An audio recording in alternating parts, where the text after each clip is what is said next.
Hello everyone, welcome back to this video.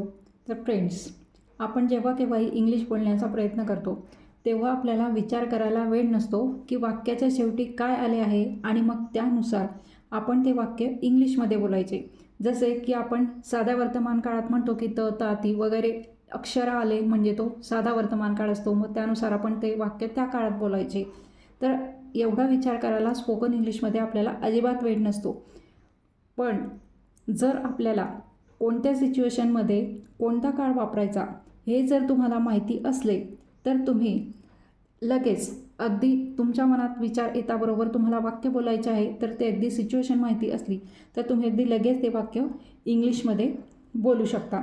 तर आजच्या या व्हिडिओमध्ये आपण चालू वर्तमान काळ, ज्यालाच आपण इंग्रजीमध्ये प्रेझेंट कंटिन्युअस टेन्स असं म्हणतो, प्रेझेंट कंटिन्युअस टेन्स हा असा कोणकोणत्या सिच्युएशनमध्ये वापरला जातो ते बघणार आहोत.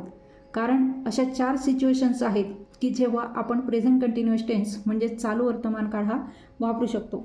तुम्हाला फक्त हेच माहिती असेल की चालू वर्तमान केव्हा वापरला जातो, तर फक्त एखादी क्रिया त्या क्षणाला सुरू आहे, म्हणजे सुरू आहे, आपण एखादी क्रिया करतो आहे त्यावेळेसच फक्त चालू वर्तमान काळ वापरला जातो, हे फक्त तुम्हाला माहिती असेल.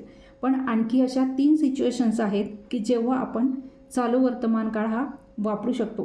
तर आजच्या या व्हिडिओमध्ये आपण या 4ही सिच्युएशन समजून घेणार आहोत अगदी डिटेलमध्ये.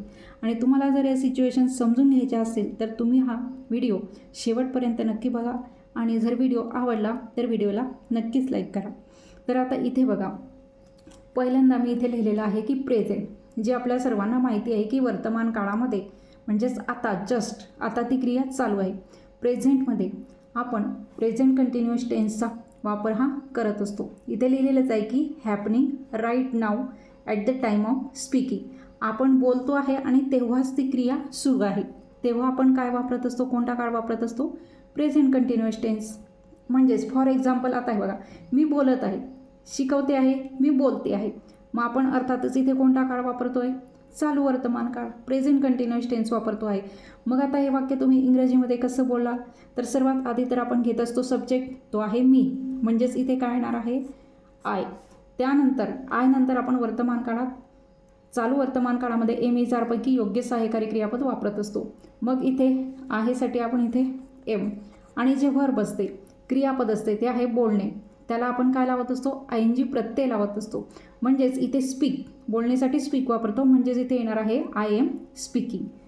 म्हणजेच काय, तर मी बोलत आहे. अशा प्रकारे प्रेझेंटमध्ये आता आपण हा प्रेझेंट कंटिन्युअस टेन्स इथे वापरलेला आहे की मी बोलत आहे.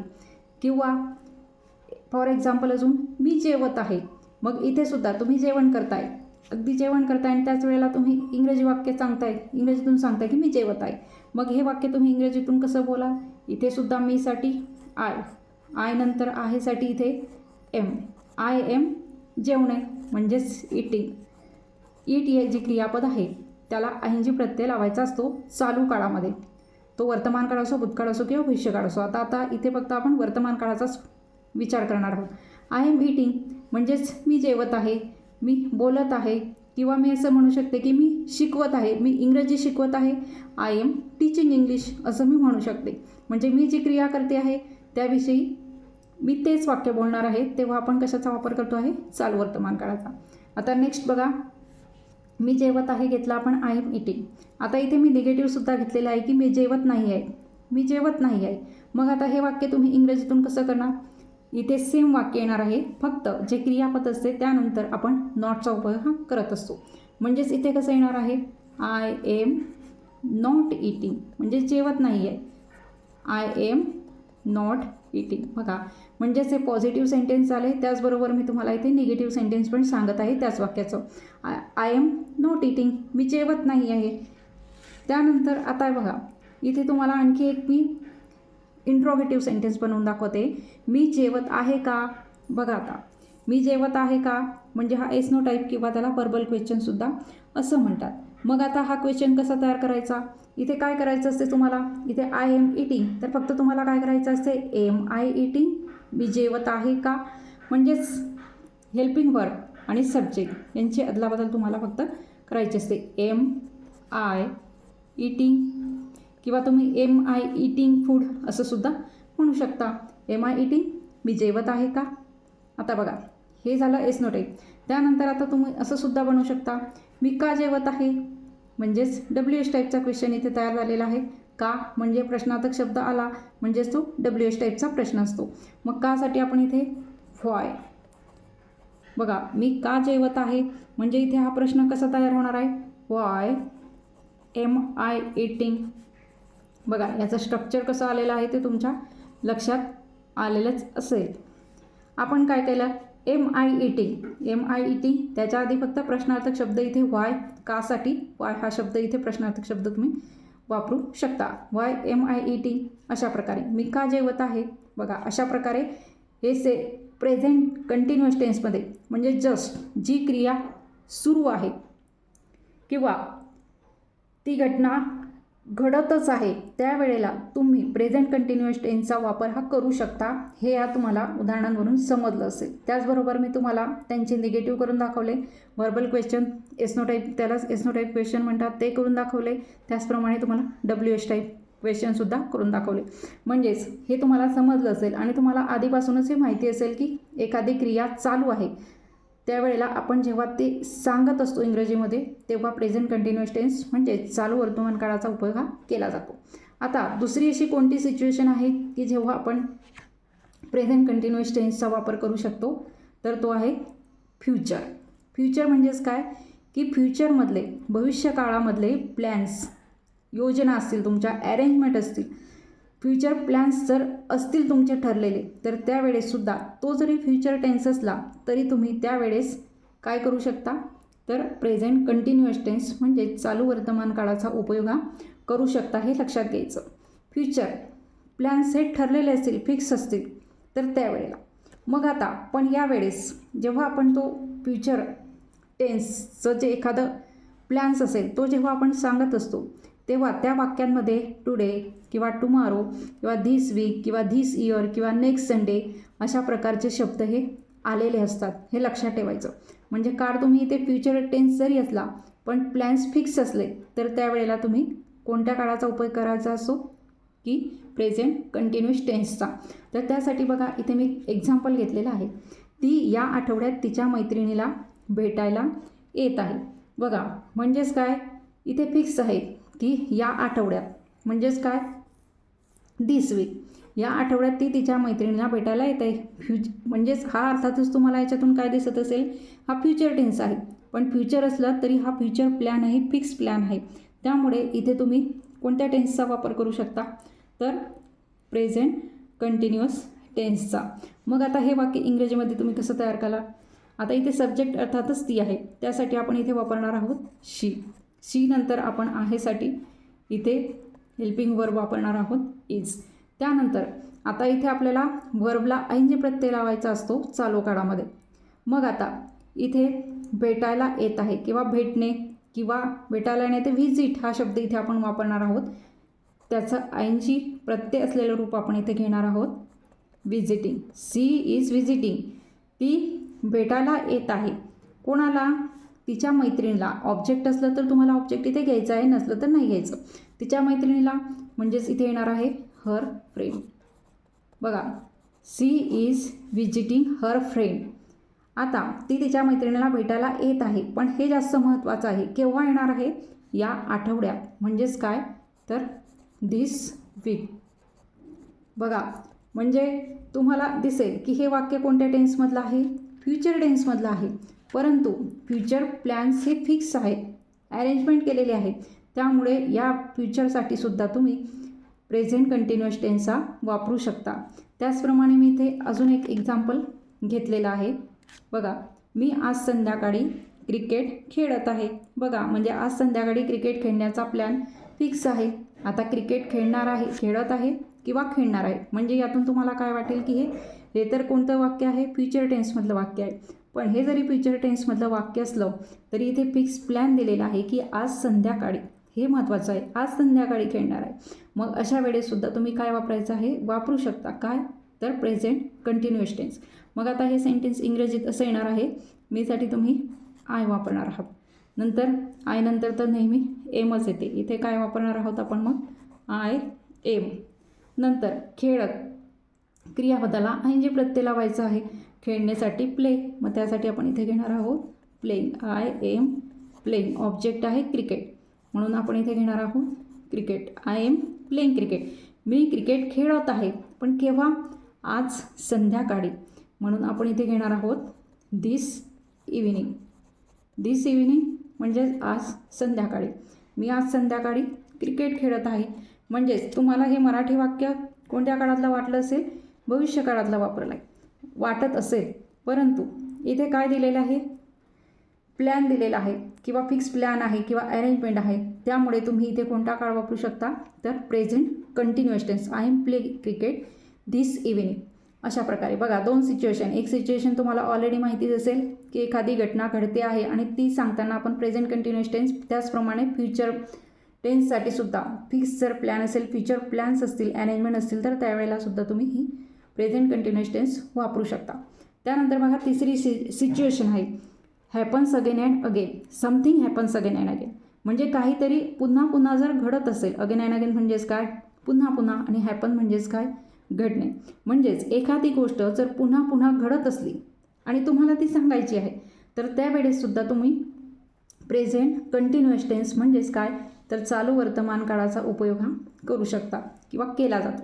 आता फॉर एक्झाम्पल मी इथे एक्झाम्पल घेतलेले आहे. ते नेहमी भांडत असतात. बघा, आता एक गोष्ट लक्षात ठेवायची की जेव्हा आपण अशा प्रकारचे सेंटेन्स बनवतो की एखादी गोष्ट पुन्हा पुन्हा घडते आहे आणि ती सांगण्यासाठी इंग्रजीतून आपण प्रेझेंट कंटिन्युअस टेन्सचा वापर करतो आहे. मग त्यासाठी तुमच्या वाक्यामध्ये ऑलवेज किंवा फॉर एव्हर हे शब्द असणं गरजेचे आहे. या शब्दांशिवाय अशी वाक्य पूर्ण होत नाही, तर हे लक्षात ठेवायचं. आता हे बघा, ते नेहमी भांडत असतात. मग आता इथे सेंटेन्स स्ट्रक्चर आपण सेम घेणार आहोत की जसं आपण कशासाठी घेतो? प्रेझेंट कंटिन्युअस टेन्सचं जेव्हा आपण वाक्य इंग्रजीमध्ये बनवतो त्याचप्रमाणे तुम्हाला हे सेंटेन्स बनवायचं आहे.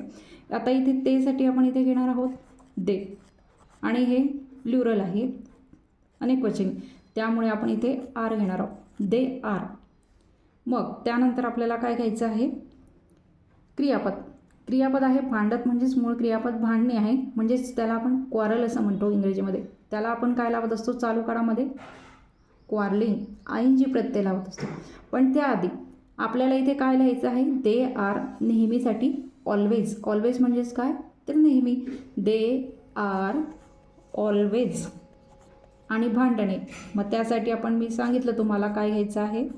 Fighting. They are always fighting म्हणजे ते नेहमी भांडत असतात.